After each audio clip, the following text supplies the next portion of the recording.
Okay, the time is 5:03. I want to welcome everyone to the regular meeting of the Board of Trustees of the Sequoia Community College District. Today is Monday, July 14th, and I want to welcome everyone here. Got you one. There are no reportable items for during closed session, so we'd like to start off with the Pledge of Allegiance. Please stand. Ready, salute. I pledge allegiance to the flag of the United States of America and to the republic for which it stands, one nation, under God, indivisible, with liberty and justice for all. Thank you very much. At this time, we will move on to public comment per board policy 2350. Any person may address the board at this time either on an agenda item or other matters of interest to the public that are within the subject matter jurisdiction of the board.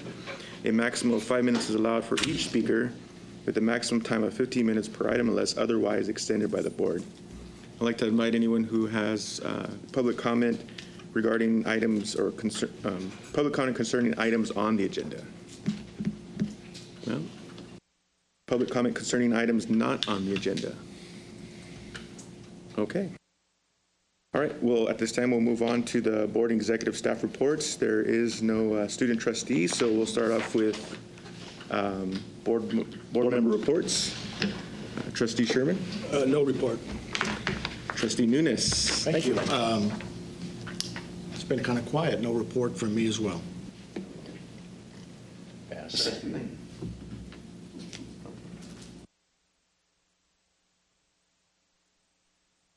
I don't have a report, but I just want to make a comment. Just wanted to kind of congratulate a family member of mine. I had an uncle who retired after 45 years of the same employment at El Camino College. He was a classified employee and former CSEA president, former union president.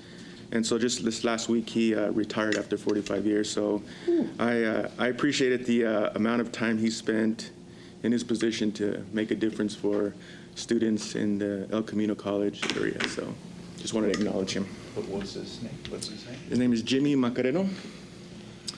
Any chance I'll be at the statewide meeting next week? We could say hi. I don't know. That's a good question. They did quite a bit of, recognition for him and everything, but I'm not sure about it at the state level, so it was nice. With that, I will move on to foundation report. Mr. Foster. Okay, thank you. Accreditation report, Dr. Lacerna.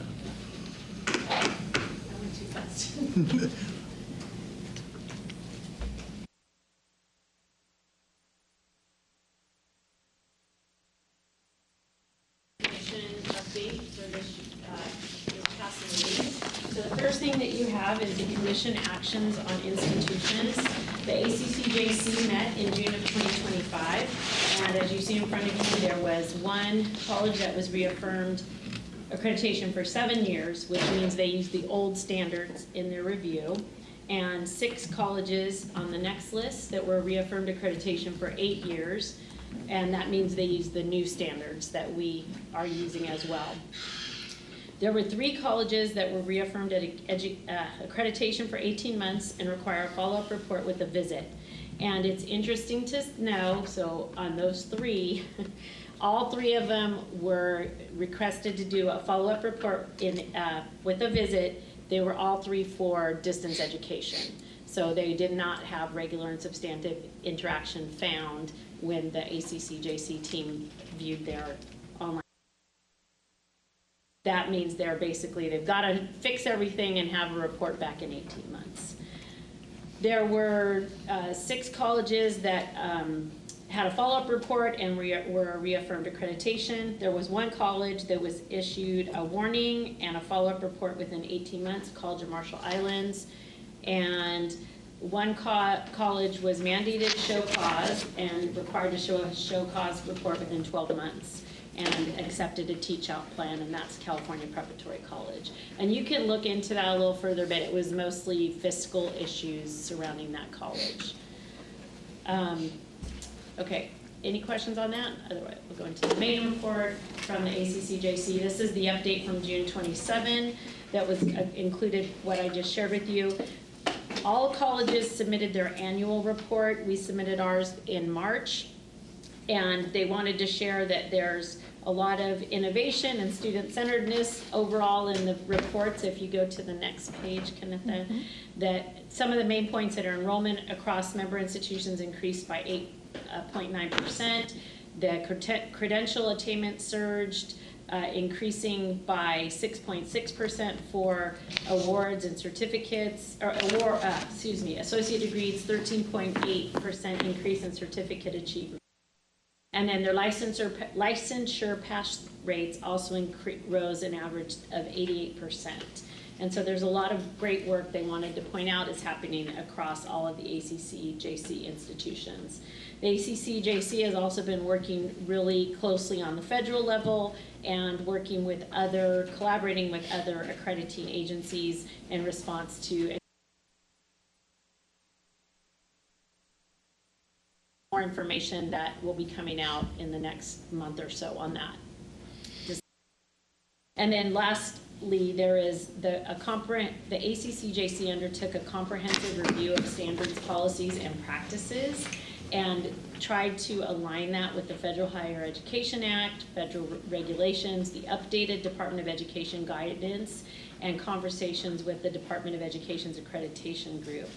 In light of that, just on the same day this came out on June 27th, the ACCJC proposed edits, revisions, and deletions, and the commission voted on these to eliminate several policies that were not aligned with federal regulations or became obsolete, and some were reclassified to be moved into the substantive change manual.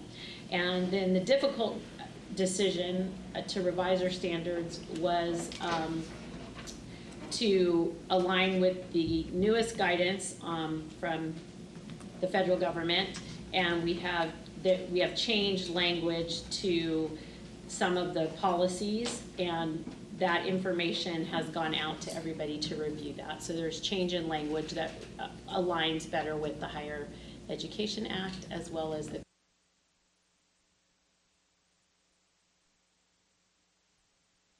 that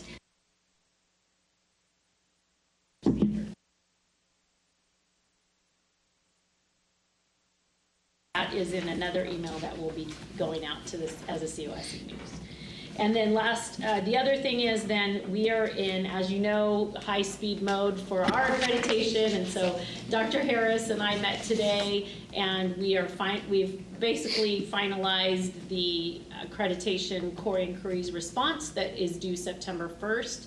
Daniel Alvarado in my office is working now to pull together the visit, all of the recommendations from the team who they'd like to visit that will occur September 15th, 16th, and 17th.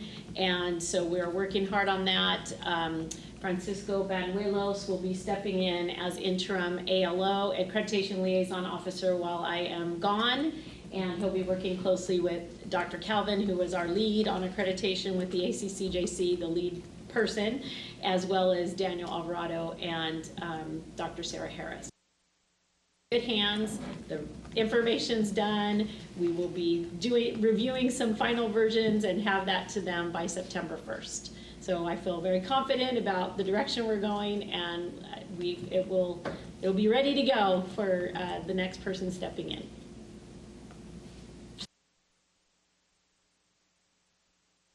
No questions. I'll just point out that this is Dr. Lucerna's last meeting with us. She's going to remain on the books for a little while, but this will be her last formal meeting with us. And I just want to publicly thank her for 18 wonderful years. We've had an amazing run here the last 10, and she's been in the middle of know that Jennifer and I go way back, high school classmates together, and couldn't be happier for her to have this last little adventure in her career. And just wanted to thank her for what she's done for the College of Sequoia.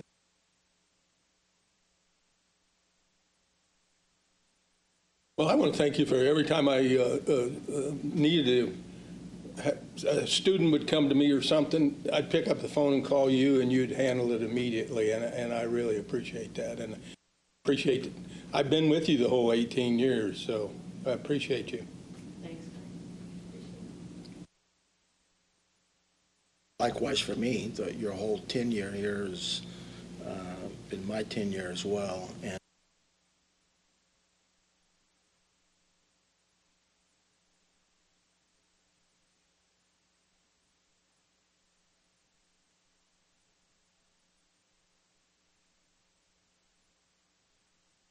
seeing you at social functions, enjoyed meeting your husband.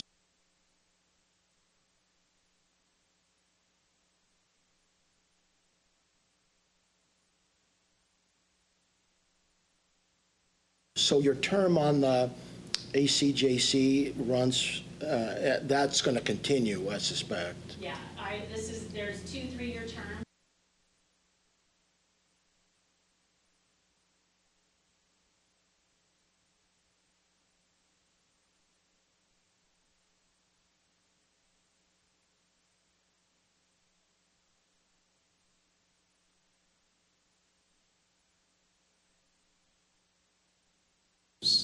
As I look back on the short time that I had, not mentioned like my fellow board members here, it's just there has not been a single occasion where I have not had full confidence in having you responsible for something like accreditation or whatever the case may be. Any questions that, just kind of random questions that come up with regard to class changes or something like that, you always have the response, and it's just, I have a respect for you, and just, look forward to hearing about the successes that you'll continue to have. Yeah, you. Had the privilege, like my fellow colleagues, to know you as long as they have. But I've gotten to know you through the lens of others. And I know that, there's just amazing things everybody says about you. I mean, with your position being, I hear you're the best in the state. And, people come to work here, have come to work here because of you. So you've set the standard high. And so, the next person's got some big shoes to fill. And so I'm very sorry you're going to be, that we're losing you. The next college is, gaining an amazing woman, an amazing leader. And so, all I can say is thank you so much for all you've done here. And hopefully you stay in touch. Always had a deep appreciation for those who commit their career to education, to making a difference in a student's life and help them in their journey, their education journey. And anytime that I know that you've represented COS, I know that it's been done with great pride and dedication and making COS look well. But I don't think that's the point. I think it's really because you genuinely see how important it is that we step up to a role and do it well, and it benefits our students. And I'm always, feel confident that anything that you're presenting or sharing is what's best for the college and has been researched and reviewed, and I always have a lot of confidence in everything that you shared. So while I appreciate the 18 years you've been here, I'm happy that it's not stopping. It's the effort to make a difference in student life is continuing, and sounds like a bigger school, more students, and so that's exciting. And I do wish you well, and you will be missed. Thank you all so much. I really appreciate it. Let me say one more thing. I remember when we were on Show Cause, and you jumped right in the middle of it and got us squared away, so I appreciate that. That was not a fun time. It wasn't. And thank you for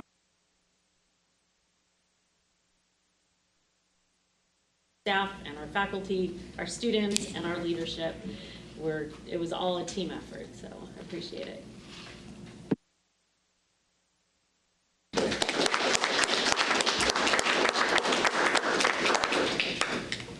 Thank you very much for the report. Next, Superintendent President's report, Dr. Calvin. Just a quick one. Just wanted to give the board an enrollment update. We closed the year about 5% over our funding level, right about 11,000 FTES, which is fabulous. Just fabulous in a time where so many of our colleagues up and down the state are struggling to get even within 10 or 15% of their former selves. We're going over. So that's been huge. Summer was very successful.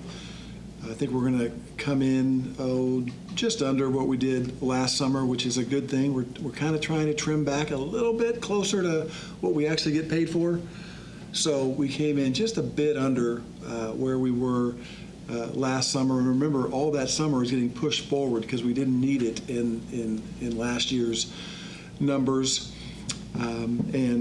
Fall numbers are off the chart. I think we're 9% over where we were at this time in 2024. So COS remains kind of the community college of choice in this region, and our enrollment numbers bear that out. Second, I just want to remind everyone that we have a couple award winners in our presence. Katie Kane, CSEA Member of the Year, and Janet Lahia, Humanitarian of the Year for CSEA. They'll be honored next week in Reno, and I have the good fortune of being able to join them for that event and looking forward to it. So congratulations to you both. That's really exciting and well-deserved.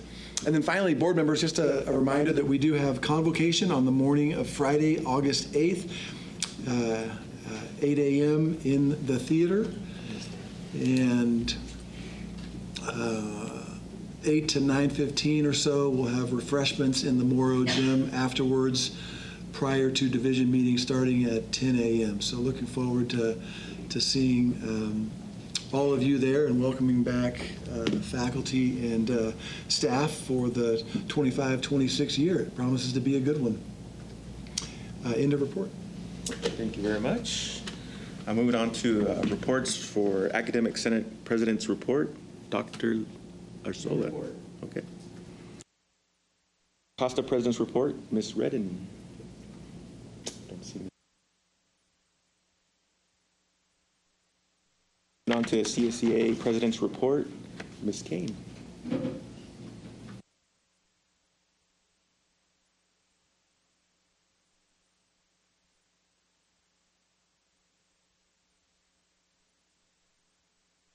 I'd like to begin this month's report by taking a couple minutes to embarrass and acknowledge Jenna Leha being designated as CSEA's Humanitarian of the Year recipient.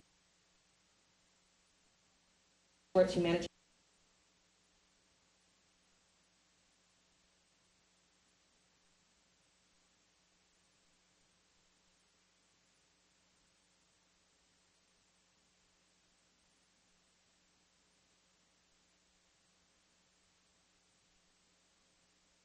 That I will receive next week. This accomplishment not only represents our local chapter, but also our incredible district and the kind of staff we employ that serve our students.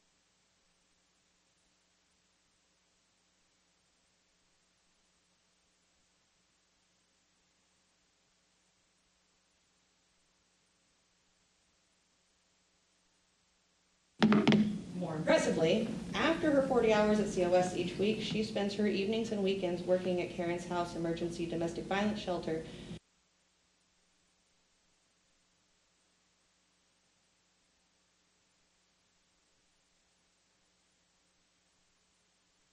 Support of the shelter.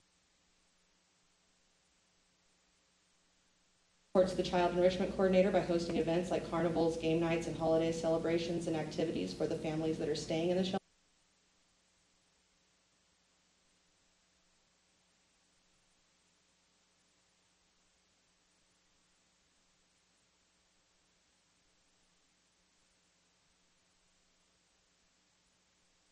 Employee Development Committee. She could be doing so much more with her own free time, especially with that much, but instead she chooses to serve her community. Janet inspires me as her colleague and her chapter president to be more mindful of how I can be more selfless and giving in my own life, and she's a wonderful human that I'm proud to call my friend and colleague, and I am beyond proud of her for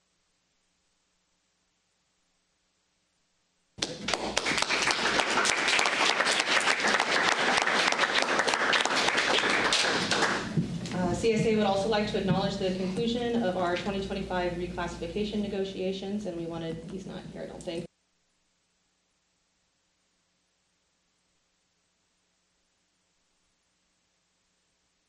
We also wanted to advise before the board votes on the consent calendar today that there is an entry on the personnel report for this month that violates Ed Code and removes your authority as the governing board to approve or deny employment of staff.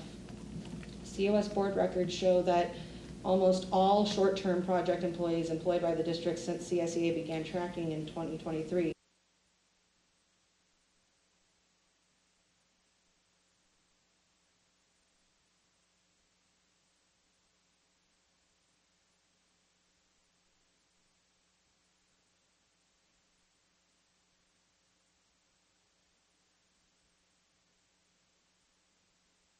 SEA has been voicing concerns about the district's adherence to Ed Code as concerns the monthly personnel report since last spring, directly working with Human Resources, but we thought it was prudent for you as the board.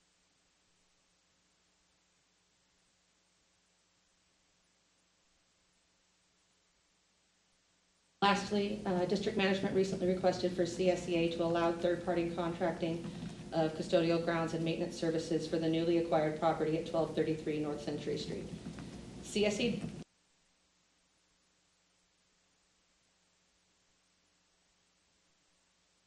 would just like to continue to advocate to this board that technology, custodial, grounds, and maintenance costs do need to be taken into serious consideration as long-term.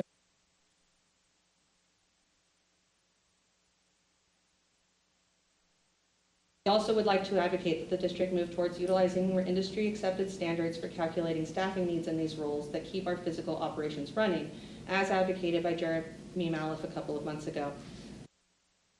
Through our conversations with district management, that standards for cleanliness and operational efficiency are entirely subjective at COS to management opinion.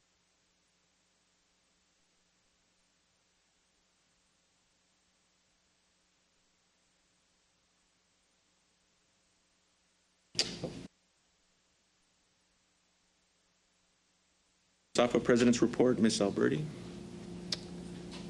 Let's see. Moving on to information, Measure C update, Mr. Woods.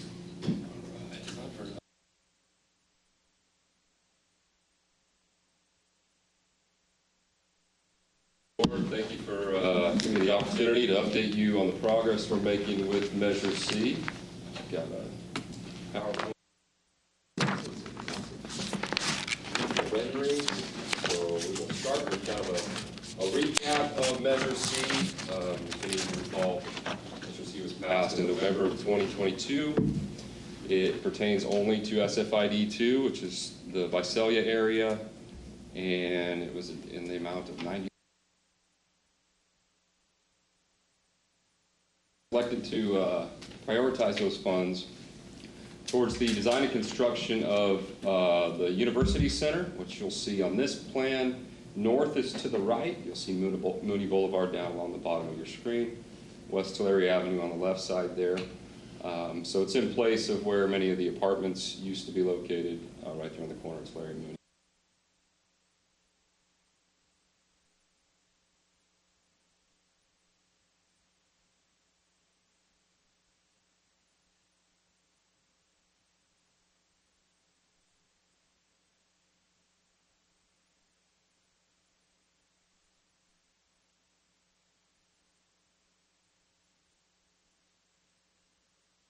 Quite a few phases involved in the, I guess, the full development build-out of this project.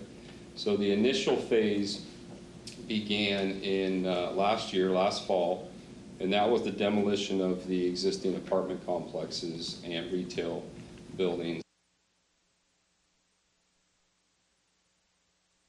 So as you can see the timeline there, all the apartments were demolished. We have vacant property, vacant land, tent fencing surrounding it right now. The old 4A liquor building has been demolished as of earlier this year. The only building that still remains that will need to be removed in order to accommodate the new University Center is where Healthy Japan currently resides. So there's Healthy Japan, I think.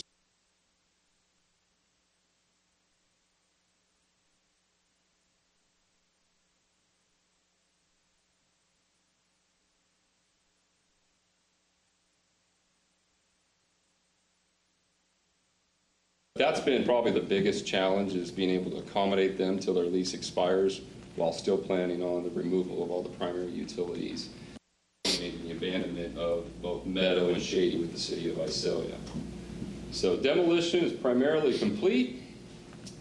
Also recently, almost completed, I would say. The construction is primarily complete. We just need to stripe it. Is the new driveway that was constructed off of Tulare Avenue. You might recall there was an exit only on Tulare Avenue. So we've added a right turn into the parking lot when you're headed westbound on Tulare. And the reason for that is once we close Meadow Avenue and Shady, that's one of our only ways into that parking lot is going to be off of Tulare Avenue. Yeah. On the previous slide, all the costs associated with those demolitions and cleanup and so forth, are those part of the Measure C? Measure C project, funds? yes. They're all carried within that project, yes. Yeah, feel free to ask questions as we go through. There's quite a few slides. So the construction of the driveway, like I said, is just about done. We'll have that all opened up prior to fall semester here in a month. And the next big phase, and you'll see there's an agenda item tonight for a recommendation to award, is called the Promenade. So the Promenade is technically increment 1 of the 3 large construction projects associated with this. The Promenade is primarily the infrastructure and site work connecting the student union and the university.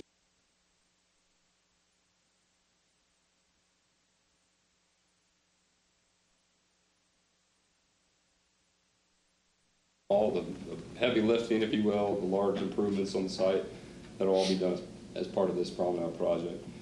And we are, like I mentioned, we'll hopefully award that one tonight and be under construction. We're shooting for September through February of next year. Start date, we're working with the city right now. We're pretty close to hitting that September start date. This is we put this together to be able to illustrate the limits of construction and primarily the temporary traffic flow that will occur on the site. As you can see towards the bottom, if I have right there. Meadow's going to be closed, a big red line going through there, so all the traffic, like I mentioned, is going to have to go from Mooney over to Tulare. It will be impacted. I don't know how else to put it. It's going to be a challenge. What we're planning on right now is actually shutting down Meadow prior to school starting so that when students show up first day, they're just going to have to get used to it right off the bat rather than changing it in September. There will be email notifications going out shortly, and it will be repeated weekly or every 2 weeks leading up until the start of school to communicate to students and staff the impact that the construction is going to have on parking lot 7.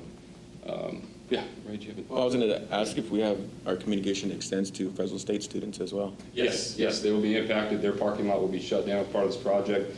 And as you can see, it's very, very small there. But parking lot 8, right here, there's a note on the bottom.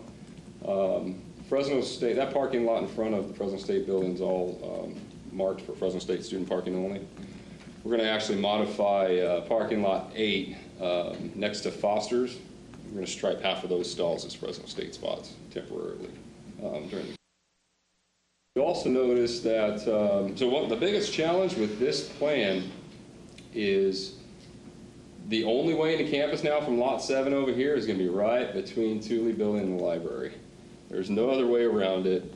It's just such a huge footprint for the Promenade project. And that goes for all the deliveries that have to come in. There are the warehouses right here. All the food services deliveries. What we're doing is we're going to move the fleet lot temporarily into the staff parking lot and allow all of our large semi trucks and everything to back right in there, kind of out of the walkway where people would be walking. So we'll be working on that. Yeah.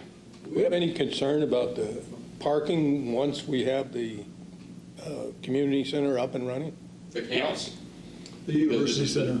University Center up and running? I mean, with all those students, are we going to have a parking problem? You mean the number of cars being accommodated in that lot? I think the first 2 weeks of classes is always impacted. We use every single parking space on this campus, everywhere.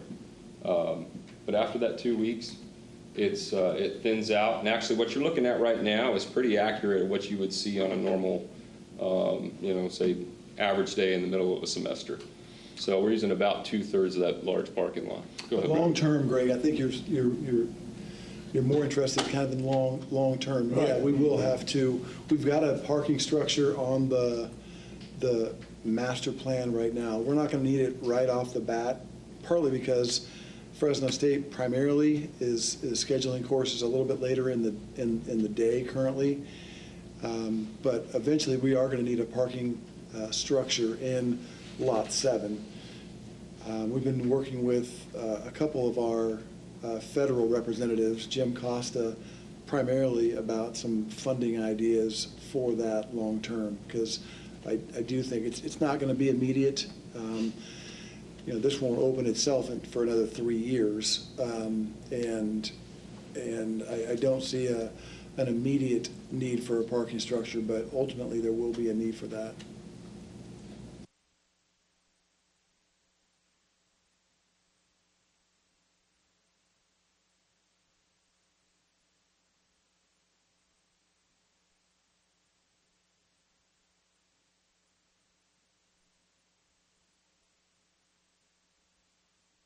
Definitely help us as far as the activity going on in the parking lots. They won't mobilize until the beginning of November.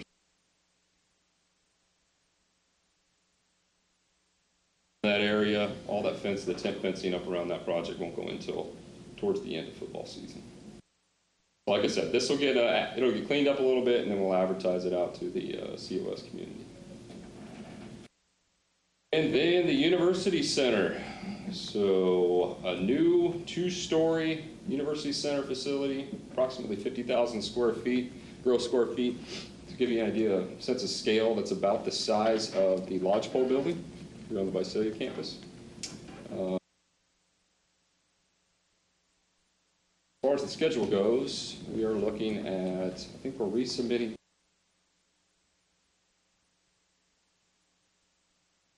fall, so we have bids September through October, and then awarding right around December or the first of the year.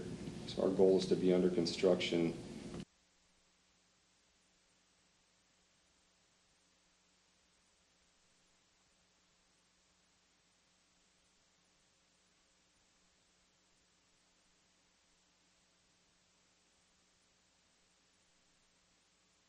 of a building to construct and the landscaping around it. Here is the first floor of the University Center. North is actually straight up on your screen, and there'll be some renderings after this to give you an idea of what this looks like. Lobby that you come into, number 9. 4 is outdoor area. Number 9 is a 2-story lobby area. There's a wraparound staircase. Right off of that lobby is number 3 here is an auditorium space, similar to in scale to the Ponderosa building here. Did you say the top of the page is north? Yeah, north would be straight up at the Wouldn't top. the street be there, Tillard? There you go. Here's our lobby right here. You're coming off the circle. So where's the auditorium? Right there. Oh, really? Yeah. So it's just so you're rotating it pretty much 90 degrees counterclockwise. We're looking at this. So Tulare Avenue is going to be on the bottom of the screen. Moody's on the right side. So number 9 is The lobby. glass, Yeah. the full top. 2-story volume space. 3 is the auditorium. Approximately 230 seats, give or take. Very similar to Ponderosa. Number 2, all those tan suites, those are the office suites. And so they have a very, cookie cutter design to provide flexibility depending on who the tenants are. In yellow are conference rooms, private conference rooms pertaining to those office suites. And in blue are standard.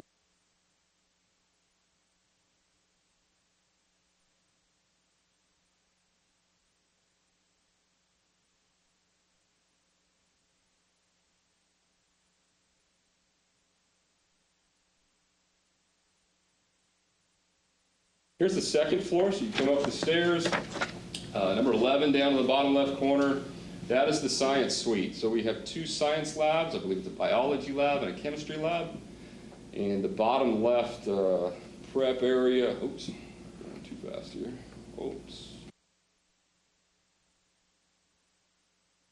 This over here is the prep room, and then there's some private offices for the lab tech. And again, all the blue spaces, those are lecture, and then you have a green space, computer lab. 2 up here would be a shared faculty lounge or an employee lounge. Byron, does the potential exist for any crossover usage between the university and COS? Absolutely. Yep, absolutely. We designed it with our standards in mind, as well as those of the 4-year, especially the sciences. Those science labs, we reached out to our faculty here at COS in the science department, and they reached out to their colleagues over at Fresno State to get an idea of the spaces that we're providing would it meet their requirements, especially when it pertains to the equipment and infrastructure that they need. So there's a walk-in cooler in there, and it's very high tech. All right, this is the view from the parking lot 7 looking east. So as I mentioned before, there's a large lobby space, expansive overhang. And you can see as far as the architectural style, we're playing a little bit off of the design of ESS, but not matching it. So that was the beauty of the ESS building, because it just kind of created a new style for us on this campus. This is a view coming from, say, where we're at, walking straight down Shady and walking towards the front.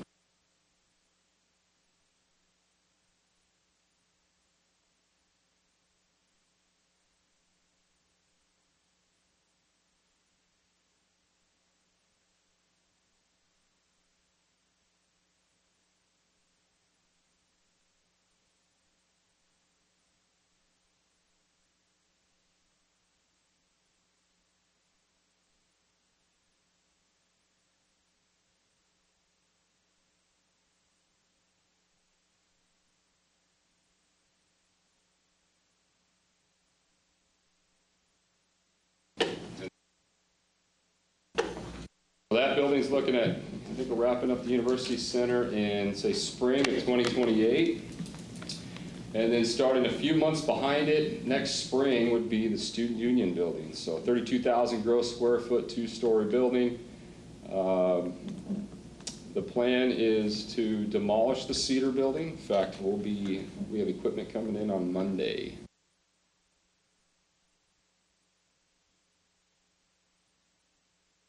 August, just to prevent any noise issues.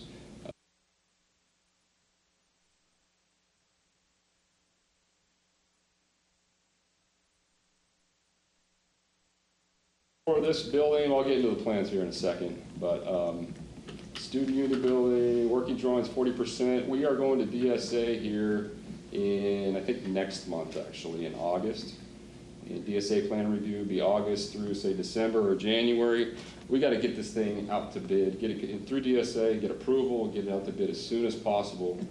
The hardest thing with this is when you open it, you have to open it either before August or before January, because it's going to be a building used by students.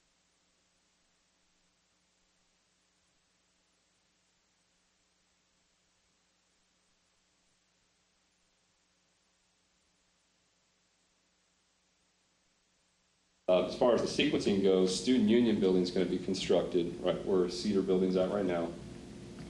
Once it's complete, food services in Alta Peak, they're going to need to move out, move into their new space, train their employees, be up and running prior to that August or January start date. And then we'll go through and demolish the existing Alta Peak building and create an expansive landscaped plaza area. That construction will happen immediately after the Student Union's built. The dates for that, as you can see, the stars align, August of 28 through November of 28. And then grand opening, ribbon cutting party, going in. Overall plan, here's the Student Union floor plans, the first floor. So the department's going into the first floor, as you can see. North would be to your right. So on the south end of the building, we have the bookstore in the blue. The kind of lighter tan, larger area would be our back of house kitchen. So an expansive kitchen. You've got everything from the dishwashing to the baking areas to the walk-in coolers. This is a commercial kitchen. It is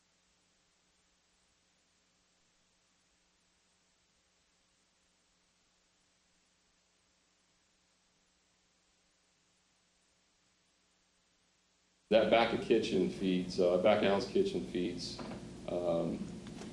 restaurants, kind of like a food court at the mall. We'll have 4 restaurants you can see in this brown area. You got the Summit Slice, you got your pizzeria, you got the Cocina Gigante for Mexican food. We'll have the Grind next to it. So the Grind over here next at Sequoia Building is going to move into this building. So your coffee shop and Giant Grill would be next to that. So your burgers, breakfast, etc. And then the Grove Market. This is a large kind of mini mart. We have the existing food court over next to Kern off the Giant Forest Building. This will be in a large version of that, just a bunch of grab-and-go food, drink items. So will they have a shared kitchen? They will all have, they have a pretty decent kitchen right in here in each of those rooms. So they'll do all the cooking and everything in there. All the prep happens back in the big kitchen. Yeah. And that big kitchen also serves like the food court over here across campus. They may even be prepping some other stuff to deliver to the other sites, as well as catering opportunities that food services takes care of. Will everybody have like their own refrigerators with their own? Oh, yeah. You know? There is the equipment. There's over $1 million worth of equipment. We have a list with web links to every single piece of equipment, every spec on it. It's impressive. It's really neat. Then down here at the bottom is our 2-story volume area, the dining area. As you can see some of the preliminary seating layout.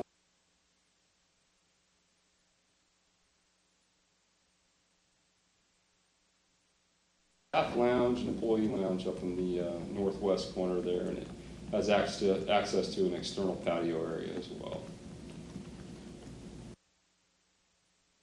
Second floor, the red X's there are, it would be open down to below. The reason we showed you that.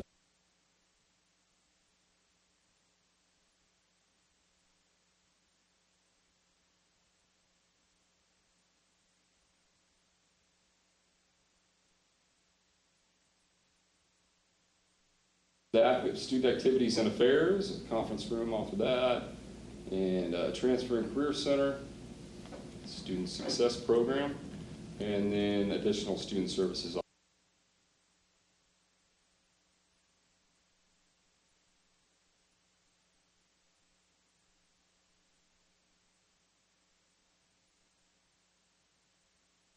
Headed west, right pretty much to the existing intersection of Meadow and Shady.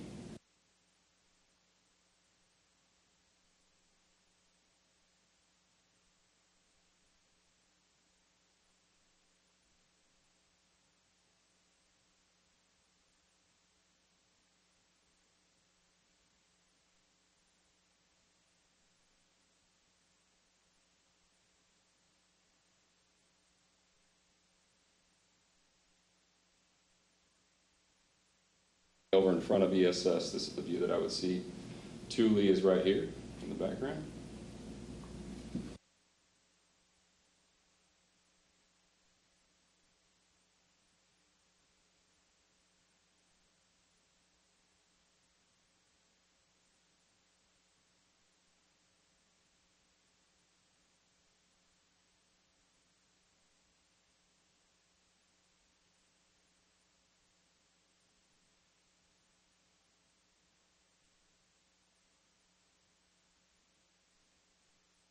South end looking to the north, and again.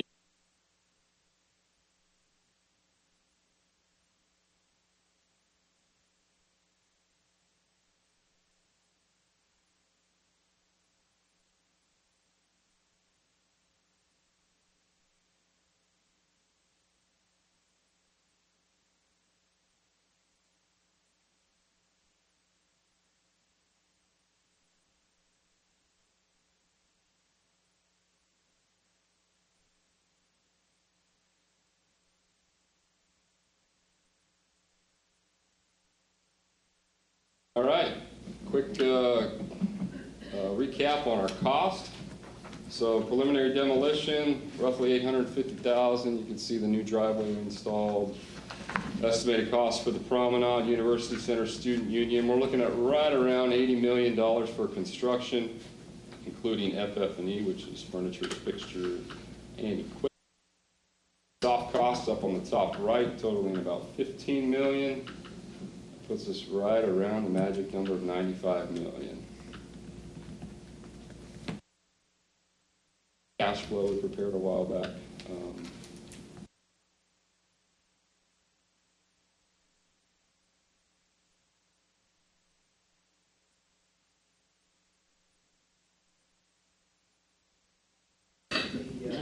Promenade costs of 5.7, is that, there's more to it than just the bid that's on our agenda today. Correct. It'll be a little bit more, but not too much.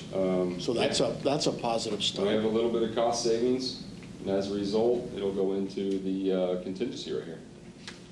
Or we might need it on the University Center. So at this, we did not do a preliminary cost estimate, a contracted one through a vendor for the Promenade, but we have done them for the University Center and student unions.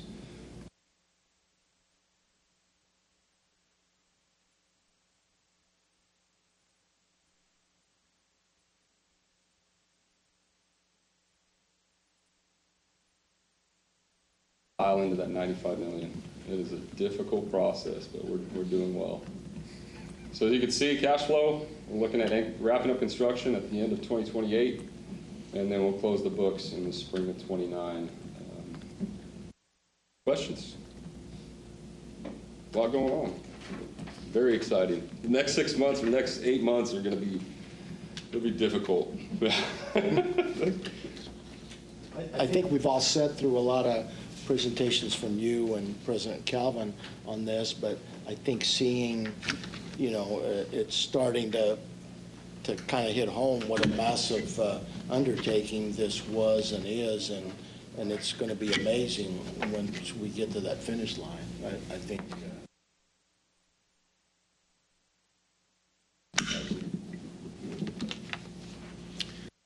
Questions?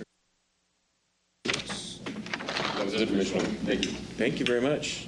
Great presentation. Okay, moving on to the consent calendar. All items listed on the consent calendar are considered routine and will be enacted by one motion. An item may be removed from the consent calendar at the request of any member of the Board of Trustees or any person in the audience and considered a separate agenda item.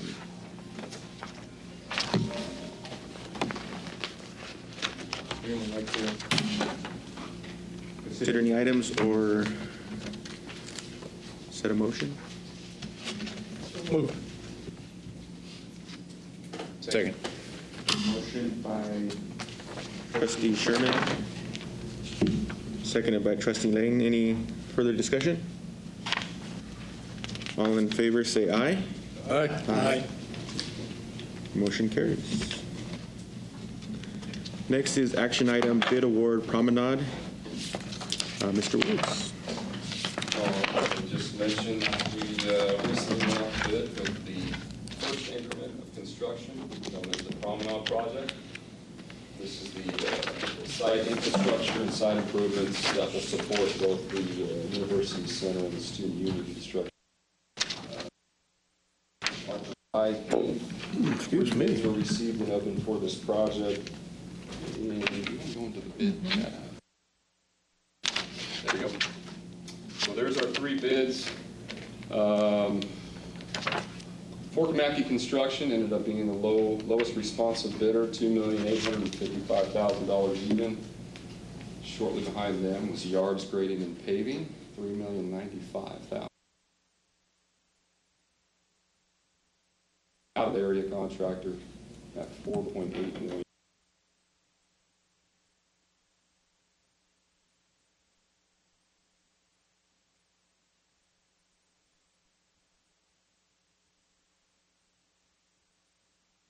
Local sub.